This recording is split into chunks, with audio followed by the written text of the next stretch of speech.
Está Guillermo Camus con nosotros para hablar de justamente cáncer de colon, el segundo cáncer más frecuente en la Argentina, un dato que me parece muchos desconocemos. Guillermo, buen día, ¿cómo estás?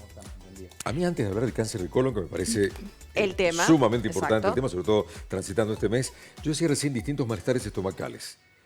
¿Podemos citarlos cuáles son y cuándo pueden ser realmente un signo de alarma? El tema es que en este mes de marzo, que es el mes internacional del cáncer de colon, Sí.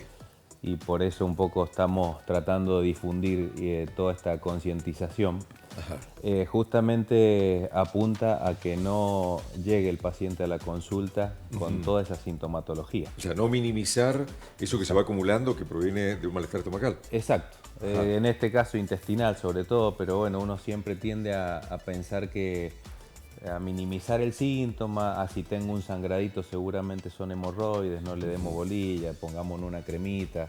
Entonces, cuando uno habla de prevención del cáncer de colon, que prevención es decir, bueno, hice un estudio, no le encontré nada al paciente, Sí.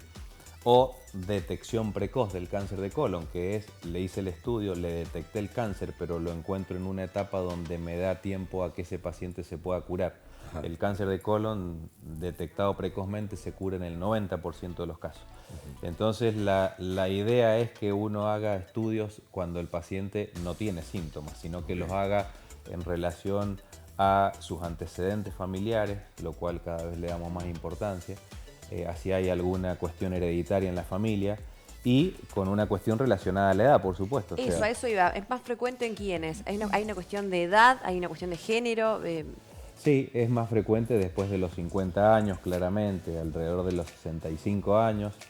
Siempre es muy importante en la consulta la pregunta de los familiares de primero, en menor medida de segundo grado, si hay antecedentes de pólipos, que es la lesión precursora, o de cáncer de colon. En esos pacientes por ahí uno hace más énfasis o por ahí empieza los controles antes de los 50 o de los 45 años, que es ¿Los lo pólipos qué sugerido. serían? ¿Como pelotitas? El pólipo es como una verruguita Claro. que sale en el ¿Es lo intestino. primero que sale que vos Es lo ves? primero que sale, que en su evolución natural, esto es algo importante que quede claro el tema del tiempo, porque cuando uno dice, bueno, tengo un pólipo en el colon, esto cuánto va a demorar en ser un cáncer. Cuando uno hace la colonoscopía es para sacar estos pólipos, en el mismo estudio extraerlos con una pinza, con algún dispositivo de los que tenemos, pero ese pólipo, esa verruguita dentro del intestino, llega a ser un cáncer de colon en aproximadamente 10 años. O sea, tenemos muchísimo tiempo para hacer estudios, para actuar, para prevenir, pero el 90% de los cánceres de colon empieza en esa lesión. ¿La alimentación incide en algo más allá de lo que dijiste recién a nivel No hereditario? está muy dividida las opiniones. Siempre se habla de la comida ricas en grasas, del exceso de carne, pero digamos una cosa más que suma. No es determinante. No es determinante. Igual que cuando hablamos del cigarrillo, de la obesidad, de la diabetes, son por ahí enfermedades que predisponen o que hacen que uno tenga más chances de tener este tipo de lesión. Guillermo, hablabas de hacerse estudios a tiempo, antes de tener síntomas, antes de llegar a un cuadro grave. ¿Cuáles son esos estudios? ¿Siempre es la videocolonoscopía o, sí, bueno, o hay otros? la videocolonoscopía es la vía final común de todo lo que vos puedas hacer. Siempre en los congresos y en los artículos se dice de que uno tiene que hacer el estudio que está acostumbrado a hacer, pero muy bien hecho. Entonces, si vos en un cierto lugar están acostumbrados a hacer un test que se llama test de sangre oculta en materia fecal, que se hace anualmente, que es juntar una muestra de materia fecal y el bioquímico dosa si hay sangre microscópicamente. Bueno, si uno hace eso, indefectiblemente, si da positivo, caes en la colonoscopía. Si se hacen algunos otros estudios que ya prácticamente no se hacen, como el antiguo colon por enema que se llamaba, o un estudio más reciente que se llama colonografía virtual, que es como una tomografía pero del colon. También, si en ese estudio, una tomografía, aparece una pequeña lesión que creo que es un pólipo, indefectiblemente termino en la colonoscopía, que es el estudio que me permite ver el intestino por dentro y si encuentro estos pólipos, extraerlos, mandarlos a analizar y de acuerdo al número de pólipos que tengo y de acuerdo a las características histológicas es con lo que programo los controles futuros. Hacete uno en 6, en un año, en 5 años, etc. Ahora, yo quiero insistir con lo primero que te preguntaba. Ninguna de esos otros malestares estomacales me puede estar dando un signo de que tengo que ir a un estudio más profundo. Sí, totalmente, sí.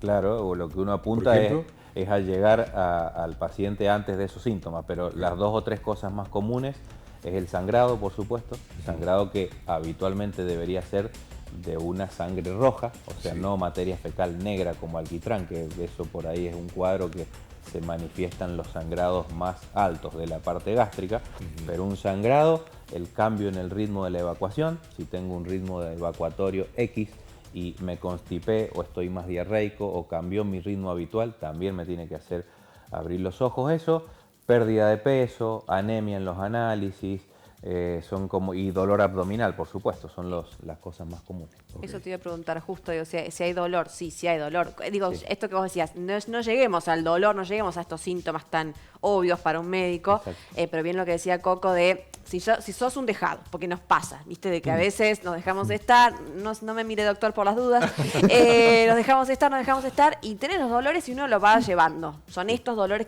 son dolores claramente en la dolores zona abdominal. Y sobre todo en la parte inferior del abdomen, como del ombligo para abajo, digamos. El sangrado y la pérdida de peso, falta de apetito, pero uno sabe que estos síntomas siempre estamos ya hablando de alguna etapa un poco más avanzada, ¿no? No es que un pólipo de 10 milímetros me da esta sintomatología. ¿Puede que alguna de las pastillitas que se venden hoy, incluso de venta libre, estén ocultando síntomas más graves? Sí, por supuesto. ¿Sí? Sobre todo todas las pastillitas, como decís vos, Coco, de la gama de los antiespasmódicos. De los antiespasmódicos del aparato digestivo, con eso uno controla dolor y bueno, por ahí se toma crónicamente, sin un control. Y bueno, y después viene esto de que llegamos quizás en etapas un poco más avanzadas de las lesiones, cuesta a veces más poder extraerlas endoscópicamente, puede venir una cirugía, bueno, viene toda la consecuencia de llegar un poco más tarde. ¿Cómo arranca esto? ¿Siempre es una cuestión hereditaria o puede ser malestar, nervios y a veces, bueno, va todo al estómago y arranca? No, fíjate vos que del 100% de los cánceres de colon, el 75-80% se llaman cánceres de colon esporádicos. Esporádicos quiere decir que le tocó a una persona determinada porque le tenía que tocar, sin ningún antecedente familiar ni nada. Del otro 25% está compartido entre lo hereditario y lo familiar, pero el 80% del cáncer de colon lo tiene una determinada persona sin ningún antecedente. O sea que el no tener antecedentes, porque eso es otra respuesta común de los pacientes en el consultorio. ¿Tenés algún antecedente de cáncer de colon? No, entonces no me quiero hacer el estudio porque no tengo ningún familiar. Bueno, eso no debería ser así. ¿Hay como miedo al estudio también por ahí, hacérselo? Sí. ¿Cuáles son los mitos por ahí y qué No, es ambulatorio además? los mitos son de la gente en general, el dolor, que en realidad es un estudio que se hace dormido. Es un placer hacerse el estudio, aunque parezca mentira. Porque estás dormido absolutamente. ¿Cuánto tiempo promedio además? 15 minutos. 15 minutos. La queja, digamos, a nivel mundial del estudio es la preparación, que hay que hacer una purga el día previo para que el intestino esté limpio, el estudio sea confiable y uno pueda después respetar esos intervalos y no decir, bueno, te salió bien, pero en vez de dentro de 5 años te lo tenés que hacer en 1 porque no vi bien. Así que eso, y el otro día justo en un artículo leí una palabra que está buena, que en los hombres es perder la masculinidad. Entonces por ahí los hombres, no, ¿cómo me voy a hacer eso? Bueno, cero, nada. Hay que sacar todos esos mitos y... Prejuicios. Sí, prejuicios. Totalmente. Claro. O sea, el día anterior es una purga y además no hay que tomar algo también, doctor, para... Un purgante, sí. Perdón, el purgante. Que vas al baño muchísimo, pero bueno, es la idea. Claro. Y la idea es decir, bueno, el próximo es dentro de 5, 7, 8, 10 años. Porque incluso hay muchas sociedades internacionales que en la actualidad, si vos te haces un estudio en donde quedan tranquilos el médico y el paciente y no encontraste nada y no biopsiaste nada y no sacaste nada, el próximo control es a los 10 años. O sea, es un esfuerzo, gigante, pero vale la pena y después el próximo será... No es como la mama, como la próstata, que aunque las cosas salgan bien al año siguiente, otra vez igual. Esto, los intervalos son largos, o sea que conviene hacer bien un día las cosas y listo. Claro, Guillermo, ahí Majo decía una frase recién que es muy escuchada, los nervios se me van al estómago, todo pasa por el estómago. ¿Está comprobado científicamente, eso técnicamente, que los estados nerviosos, las crisis, las rabietas que hoy en día nos faltan, van a parar ahí y lesionan? Absolutamente, sí, sí. No te diría para un cáncer de colon, pero sí las 2 o 3 patologías más comunes en el aparato digestivo. Bueno, el famoso segundo cerebro, esto es así.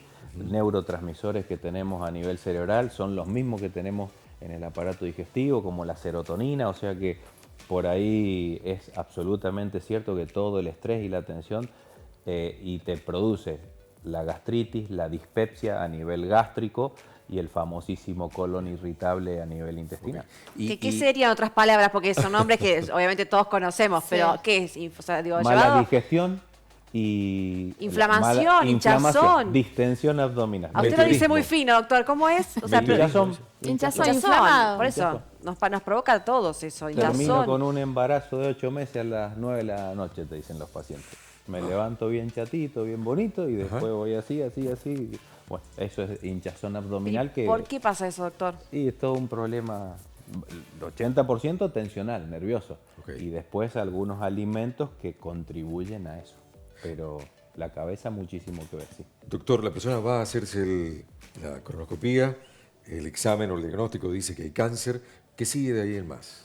De ahí lo que hay que hacer es estadificarlo, que se llama, que es, bueno, pedir estudios de los otros órganos del cuerpo, básicamente pulmones y una tomografía o una resonancia abdominal, como para decir, bueno, como dicen también en la jerga popular, saber si ese tumor, ese cáncer, estaba encapsulado, como dicen los pacientes, que es decir, bueno, estaba solo en el Solo colon, ahí. versus decir, no, mirá, esto hay lesiones en el hígado, lesiones en los pulmones, o sea, metástasis, Sí. en donde, bueno, el tratamiento es absolutamente distinto. ¿Y siempre el camino es la cirugía, haya o no metástasis? El camino habitualmente es la cirugía y lo de las metástasis lo que implica, o a veces después de la cirugía, de acuerdo a cómo involucraba esa lesión los tejidos cercanos al colon, si hay ganglios y demás, después lo que se decide es si hacer quimioterapia, etc. Ok. Pero la cirugía sí, habitualmente. ¿Está bueno usar sí, a largo plazo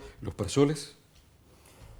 Mira, es una pregunta muy común y la verdad que hacer tratamientos cortos o medianos en tiempo con los prazoles, conozco muy pocos pacientes que uno pudo hacerle un tratamiento de una determinada cantidad de semanas, meses o años y decir, bueno, llevas 2 años, no lo podés tomar más, y que ese paciente no vuelva a la consulta indefectiblemente a decirte, no puedo dejar de tomarlo.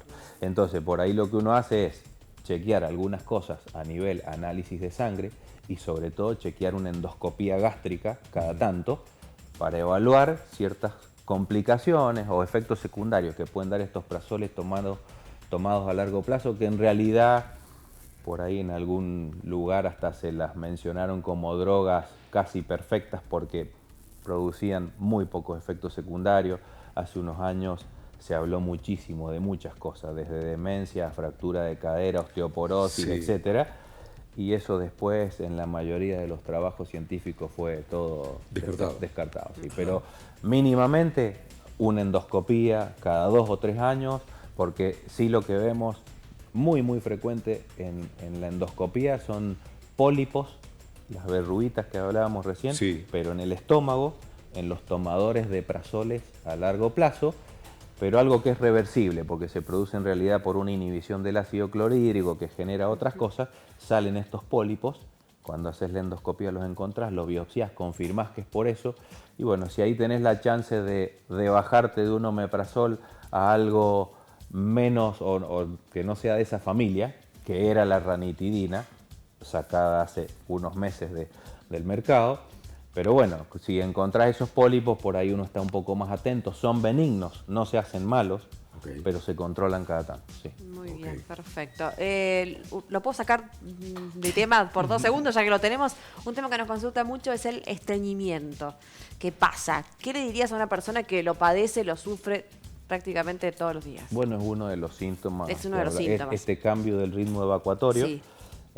Uno de los cambios es eso, pacientes que van habitualmente normal al baño o tienen alguna tendencia a ir un poco más ligero, más diarreico, y de golpe viene a la consulta y te dicen: hace 2 meses que estoy estreñido, no cambié la dieta, mi actividad de todos los días es la misma y me cambió. Bueno, no, esto hay que estudiarlo al paciente, que eso en el estudio del estreñimiento hay como varios escalones que uno va haciendo. Lo primero son análisis de sangre, en donde uno chequea 4 o 5 cosas que no se me pueden escapar y que pueden estar dando eso: tiroides, enfermedad celíaca, una sensibilidad al gluten no celíaca. O sea, tengo que estudiar a los pacientes constipados, y lo primero es eso. De acuerdo a eso, capaz que descubro un hipotiroidismo, lo trato, el paciente mejora, o era celíaco. En la actualidad más pacientes celíacos constipados que con diarrea, y de ahí hay una serie de estudios que voy haciendo y me voy metiendo cada vez en cosas más complejas. Siempre una imagen del colon, depende de la edad del paciente, distinto es una chica de 18 años que va con constipación que si va alguien de 52, la visión es otra, la sugerencia de los estudios es otra, pero sí, son cuadros que por ahí uno los resuelve rápidamente, unos análisis, sale todo bien, bueno, probemos esta medicación o cambiemos las medidas higiénicos dietéticas que le llamamos nosotros, la alimentación, la ingesta de líquido, la actividad física, etcétera. Pero y vemos cómo evoluciona el paciente. Exacto. Doctor, gracias, porque lo subimos, lo bajamos, lo cargamos de lado. Gracias. Gracias, Muchas gracias, doctor. Gracias. Guillermo Campos. Juanpi. Bueno, vamos a hablar ahora de las becas Progresar. ¿Por qué? Porque se han ampliado los límites y las becas. Hay varias líneas. Recordemos que las becas Progresar son para jóvenes de 18 a 24 años. Pero también te voy a contar cómo podés hacer si sos más grande de esa edad y querés acceder a la beca. Pero bueno, vamos a repasar cuáles son las líneas vigentes de la beca Progresar, que en el mes de marzo han ido con aumentos de más del 100%, en algunos casos 150, hasta 180% el aumento de los montos. Hay 4 líneas. La primera tiene que ver con la obligatoria, que es para todos aquellos chicos que están finalizando primario y secundario. Recordemos que siempre estas líneas son entre 18 y 24 años. Para ellos, el monto asignado es de 3.600 pesos. Quienes están haciendo estudios universitarios y terciarios también están recibiendo entre 3.600 y 3.800 pesos, salvo que esos estudios sean de carreras estratégicas que tienen que ver con, por ejemplo, petróleo, minería, industria de los alimentos, que el costo llega a casi los 10.000 pesos. Hay 2 líneas también importantes. Una tiene que ver con la línea enfermería, ¿sí? Para todas aquellas personas que están estudiando enfermería, hay becas de entre 5.000 y 8.000 pesos en el caso de que sea terciario, y llega hasta los 9.700 si esa carrera es universitaria. Estas 3 líneas tienen tiempo de inscribirse hasta el 30 de abril. Obligatoria, que es primario y secundario, universitarios o terciarios, o específicamente enfermería, pueden inscribirse hasta el 30 de abril. Además, hay una línea extra que es la de formación profesional, que da un subsidio de 3.600 pesos para hacer distintos tipos de cursos, que esa se puede hacer hasta el 30 de noviembre. Durante todo el año prácticamente uno puede inscribirse. Esto es si tenés entre 18 y 24 años. Y acá vamos a contar qué pasa cuando tenés más de esa edad. Tenés más de 24 años, también podés acceder a beneficios.